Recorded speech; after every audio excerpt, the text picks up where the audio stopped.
आपने कभी नहीं सोचा होगा कि एक आईटी बिल्डिंग जैसी जगह जहां हर कोना कैमरों से भरा होता है, वहां भी कोई ऐसा कोना हो सकता है जहां कुछ छुपकर आपको देख रहा हो। यह कहानी है विवेक झा की, जिसने मुंबई के वर्धान टेक पार्क की बहुमंजिला बिल्डिंग की 13वीं फ्लोर पर नाइट शिफ्ट में बैकएंड डेटा एग्जीक्यूटिव करीब 5 साल काम किया। विवेक और राजेश उस रात भी रोज की तरह अपने काम में व्यस्त थे। कंप्यूटर स्क्रीन पर डेटा एंट्री करते करते विवेक को नींद आ रही थी, लेकिन शिफ्ट के नियम सख्त थे। ब्रेक का समय तय था। अचानक उसे लगा जैसे कोई उसके पीछे से गुजर गया हो। उसने फौरन पीछे मुड़कर देखा, लेकिन वहां कोई नहीं था। वो फिर से काम में लग गया, पर तभी प्रिंटर अपने आप चलने लगा। रात के 2:15 पर जब पूरे फ्लोर पर सिर्फ 2 लोग थे, विवेक और उसका कलीग राजेश, तभी प्रिंटर में से एक प्रिंट निकली। उसने सोचा शायद कोई सिस्टम से कनेक्ट है और किसी ने गलती से फाइल भेजी होगी, लेकिन जब उसने प्रिंटर पेपर निकाला तो वो खाली थी। उसके रोंगटे खड़े हो गए। विवेक झा बिहार के भागलपुर का रहने वाला था, एक मध्यम वर्गीय परिवार से, जहां उसके पिता रिटायर्ड स्कूल शिक्षक थे और मां पूजा पाठ में विश्वास रखने वाली सीधी सादी गृहिणी। 2 बहनों की शादी हो चुकी थी और घर की जिम्मेदारी अब उसी पर थी।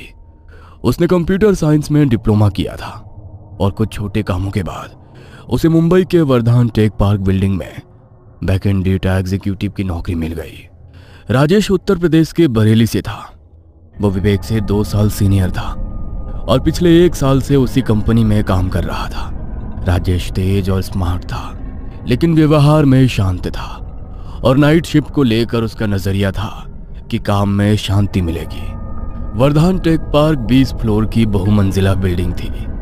बिल्डिंग बहुत ही शानदार थी। शीशे की दीवारें, शानदार कैफेटेरिया, हाई सिक्योरिटी एक्सेस और लिफ्ट जो सीधा आपके फ्लोर पर ले जाती थी। लेकिन इस बिल्डिंग के बारे में एक बात अजीब थी। 13वां फ्लोर कभी दिखता नहीं था। लिफ्ट में 12 के बाद सीधा 14 आता था, लेकिन कर्मचारियों को बताया जाता था कि 13वां फ्लोर सबके लिए नहीं है, पर सिस्टम में मौजूद है। वहां सिर्फ नाइट की बैकएंड टीम को जाना होता है। विवेक का काम आसान नहीं था। रात की shift, system monitoring, data entry, server logs track करना और क्लाइंट के रिपोर्ट्स जनरेट करना, लेकिन घर चलाना था, इसलिए उसने कभी शिकायत नहीं की। पहले 2 साल वो दिन की शिफ्ट में काम करता रहा। उसे रात में जागने में दिक्कत थी, इसलिए वो हमेशा नाइट शिफ्ट लेने से बचता था। लेकिन हाल ही में कंपनी ने एक बड़ा क्लाइंट प्रोजेक्ट साइन किया। अचानक नाइट बैकएंड टीम में लोगों की कमी पड़ गई और एचआर ने विवेक को मेल भेजा 3 महीने के लिए रोटेशनल नाइट शिफ्ट। इस बार विवेक बच नहीं सका और वो मजबूरी में तैयार हो गया। उसी दिन 13वां फ्लोर ऑफिस देखने के लिए उसने सिक्योरिटी गार्ड से पूछा। तब सिक्योरिटी गार्ड ने उसे बताया, सर 13वां फ्लोर लिफ्ट में दिखेगा नहीं। 12वें फ्लोर के कोने से एक सर्विस सीढ़ी जाती है, उसी से जाना पड़ता है। ओह, ये दरवाजा तो मैं रोज देखता हूँ, ये हमेशा लॉक्ड होता है। मुझे नहीं पता था कि इसके पीछे सीढ़ी है। सर दिन में ये लॉक्ड रहता है क्योंकि दिन में यहाँ कोई नहीं जाता, सिक्योरिटी गार्ड ने बताया। ये सब सुनते वक्त भी विवेक के दिमाग में शिफ्ट अलावेंस और ओवर टाइम की रकम घूम रही थी। उसे ना फ्लोर के बारे में कुछ पता था, ना उसने पहले कभी कोई अफवाह सुनी थी। 13वां फ्लोर उसके लिए सिर्फ एक नई सीट और कुछ एक्स्ट्रा रुपए थे। धीरे धीरे विवेक को इस फ्लोर के बारे में बातें पता चलने लगी। उसी शिफ्ट में काम करने वाला उसका एक कलीग राजेश, जो पिछले साल से इसी बिल्डिंग में था, एक दिन चाय के दौरान बोला, तुझे पता है इस फ्लोर के बारे में क्या बातें फैली हैं? लोग कहते हैं कि यहाँ रात में अजीब अजीब चीजें होती हैं। ये फ्लोर हॉन्टेड है, पर मेरा तो मानना है कि ये सब लोगों ने नाइट शिफ्ट से बचने के लिए कहानियां बना रखी है। अगर कुछ होता तो कंपनी इसे छिपा नहीं सकती थी। विवेक ने भी उसकी बात मानकर हंसते हुए सिर हिला दिया, लेकिन उसके दिल के किसी कोने में एक बेचैनी थी। तभी उसी रात एक घटना हुई जिसने उसके उस मजाक को चुप करा दिया। रात के करीब 2:15 पर दोनों अपने अपने डेस्क पर बैठे थे। अचानक प्रिंटर अपने आप चलने लगा। राजेश बोला, अबे किसी ने डॉक्यूमेंट भेजा होगा। विवेक ने जब प्रिंटर से कागज निकाला तो वो खाली था। राजेश ने मजाक में कहा, भूतों ने अपना रेज्यूमे भेजा होगा। शिफ्ट के दौरान विवेक के बगल के सिस्टम पर सीसीटीवी की स्क्रीन चलती रहती थी, जो आमतौर पर सिक्योरिटी रूम से लिंक थी। कोई उसे ऑफ नहीं करता था, क्योंकि कई बार सिक्योरिटी खुद उसे ऑन छोड़ देते थे। विवेक उस स्क्रीन की ओर ध्यान नहीं देता था, लेकिन कभी कभी अनजाने में उसकी नजर चली जाती थी। उसे दिखता कि कॉरिडोर में लोगों की हलचल है, कोई चल रहा है, शायद सिक्योरिटी है। उसने खुद को कई बार समझाया। एक रात विवेक ने सीसीटीवी में एक परछाई देखी और अगले पल उसी फुटेज में कोई उसकी कुर्सी के पीछे खड़ा है। राजेश चिल्लाया, विवेक पीछे देख। विवेक पलटा, पर पीछे कोई नहीं था। दोनों कुछ पल तक चुप रहे, एक दूसरे की ओर देखते हुए। विवेक का शरीर सुन्न पड़ गया। उसने हेडफोन लगा लिए, पर गाने सुनते सुनते उसका दिमाग अब डर के सन्नाटे में डूब गया था। यह विवेक और राजेश के लिए पहली बार डर का अनुभव था, पर उन्होंने तय किया कि ये बात दोनों किसी को नहीं बताएंगे। उन्हें लगा कि कोई उनकी बातों पर यकीन नहीं करेगा और सब लोग उन्हें डरपोक समझेंगे। और ये भी डर था, शायद अफवाह फैलाने के लिए कंपनी उन्हें जॉब से ना निकाल दे। इस फ्लोर पर एक मीटिंग रूम था, एकदम कोने में। वो हमेशा बंद रहता था। एक रात राजेश पानी लेने के लिए पेंट्री गया था। तभी विवेक अकेला बैठा लॉग फाइल देख रहा था कि उसके हेडफोन में अचानक शोरगुल सुनाई दिया, जैसे बहुत सारे लोग एक साथ बोल रहे हो। हालांकि प्लेलिस्ट में कोई म्यूजिक ट्रैक नहीं चल रहा था।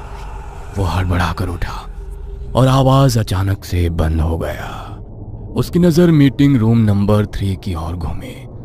दरवाजे के निचले से हल्की पीली रोशनी चमक रही थी, मानो अंदर किसी ने टॉर्च जला रखी हो। लेकिन अचानक वो रोशनी बुझ गई। विवेक को शुरू से ही इस कमरे को लेकर उत्सुकता थी, इसलिए एक रात ब्रेक टाइम पर उसने सिक्योरिटी गार्ड से पूछा, ये मीटिंग रूम नंबर 3 हमेशा बंद क्यों रहता है? कोई मीटिंग तो कभी यहाँ होती नहीं देखी। गार्ड ने पहले तो टालने की कोशिश की, लेकिन फिर धीरे से बोला, सर, पुराने लोग कहते हैं इस कमरे में कुछ ठीक नहीं है। पहले यहाँ मीटिंग्स हुआ करती थी, लेकिन फिर एक बार कुछ अजीब हुआ, उसके बाद से इसे बंद रखा जाता है। कुछ दिन बाद एक रात राजेश हाथ धोने के लिए कॉरिडोर के आखिरी वॉशरूम में गया। अंदर घुसते ही ट्यूबलाइट झटके से जल बुझने लगी, मानो कोई उसके ऊपर फड़फड़ा रहा हो। उसने जल्दी जल्दी हाथ धोए, लेकिन जैसे ही बटन बंद किया, पूरे बाथरूम की लाइट एक पल में गुल हो गई। गहरा सन्नाटा और नल से गिरती बूंदों की टकटक और किसी के धीमे कदमों की चुर्राहट सुनाई दे रही थी। राजेश मोबाइल की फ्लैशलाइट जलाकर बाहर की ओर भागा। दरवाजा खोलते ही कॉरिडोर की लाइट से एक झटके में वापस जल गई, लेकिन अंदर अब भी घोप अंधेरा था। डर से हड़बड़ाया राजेश लौटकर सीधे विवेक के डेस्क पर आया। भाई, तूने वॉशरूम की मेन लाइट ऑफ कर दी क्या? मैं तो यहां से हिला भी नहीं, सारी लाइट्स ऑन है। राजेश ने पलट कर देखा। वाकई बाहर से वॉशरूम की लाइटें ऑन थी और अंदर ट्यूबलाइट्स फिर से जल रही थी। दोनों एक दूसरे से बातें करने लगे। विवेक ने राजेश को वो बात बताई जो सिक्योरिटी गार्ड ने उसे बताई थी। अब धीरे धीरे विवेक और राजेश दोनों को अलग अलग डरावने अनुभव होने लगे थे। कभी किसी की परछाई, कभी कंप्यूटर स्क्रीन पर अजीब चीजें टाइप होती, तो कभी बिना वजह की ठंडक महसूस होती। विवेक ने नोटिस किया कि ये अनुभव अक्सर रात 3 बजे के आसपास होते थे।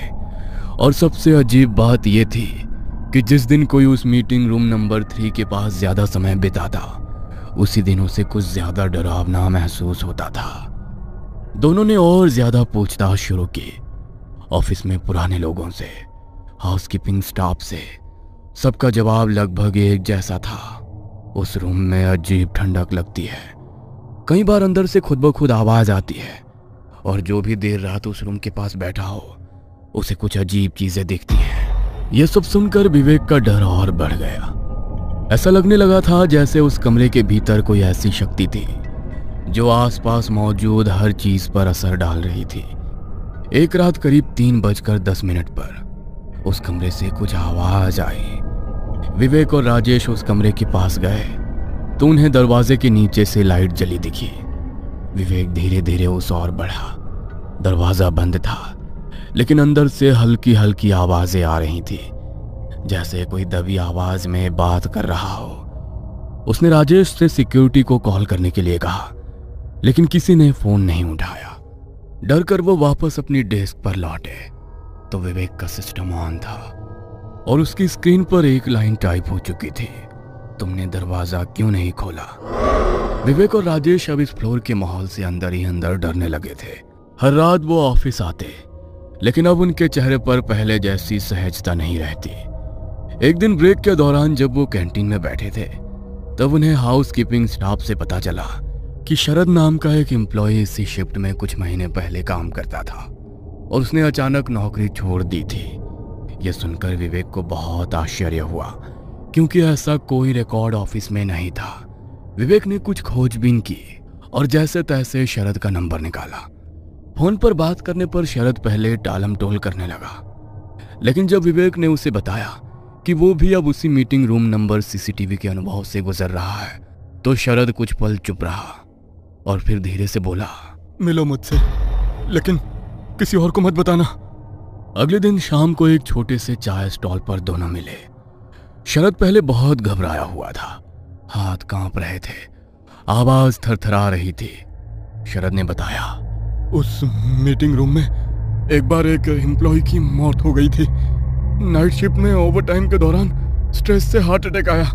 कंपनी ने ये बात छुपा ली ताकि कंपनी की इमेज ना खराब हो जाए, लेकिन कहते हैं तभी से उसकी आत्मा वहीं पर है। क्या तुमने खुद कुछ देखा है? शरद की आंखें डबडबा गई। देखा? अरे वो हर रात मेरी सीसीटीवी स्क्रीन पर बैठा होता था और एक रात तो सीसीटीवी में मैंने खुद को उस रूम में बैठा देखा, लेकिन असली में तो मैं अपनी कुर्सी पर था। उस रात के बाद मैंने शिफ्ट बदलने की रिक्वेस्ट की, लेकिन किसी ने नहीं मानी और उन्होंने उस रूम का कैमरा बंद कर दिया। फिर एक रात मैंने उसी मीटिंग रूम का दरवाजा खोल दिया। मैं आज तक नहीं बता सकता कि उस कमरे में क्या था, बस इतना जान लो वहां कुछ है जो किसी को भी अपने जैसा बना सकता है। इतना बताकर शरद वहां से चला गया। उस रात विवेक ने शरद की सारी कहानी राजेश को बताई। दोनों ने तय किया कि वो सीसीटीवी कैमरे ऑन करके उसकी रिकॉर्डिंग सेव करेंगे।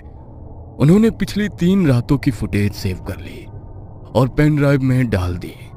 सुबह होते ही उसने एचआर को मेल किया कि वो अब से ऑफिस नहीं आ सकता और मीटिंग रूम नंबर 3 के बारे में कुछ गंभीर बात है। लेकिन कुछ ही देर में उसके सिस्टम की स्क्रीन काली हो गई और एक अजीब फॉन्ट में लिखा था, तुमने जो देखा जो किसी को नहीं देखना चाहिए था।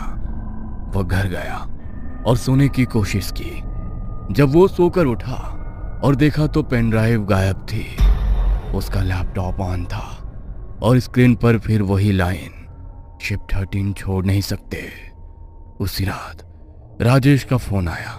उसकी भी स्क्रीन पर वही लाइन आ चुकी थी और मीटिंग रूम का दरवाजा अपने आप खुला हुआ था। अगली सुबह एचआर ने ऑफिस पहुंचते ही पाया कि मीटिंग रूम नंबर 3 का सीसीटीवी फुटेज अपने आप डिलीट हो चुका है।